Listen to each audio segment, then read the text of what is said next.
Italy میں 5 لاکھ غیر قانونی تارکین وطن کو امیگریشن دینے پر اتفاق کر لیا گیا ہے۔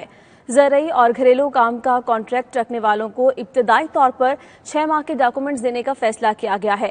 ہزاروں پاکستانی تارکین وطن بھی اس اسکیم سے فائدہ اٹھا سکیں گے، جبکہ حکومت اتحادی جماعت نے فیصلے پر اعتراض کر دیا ہے۔ تفصیلات دیکھیے تنویر ارشاد کی رپورٹ میں۔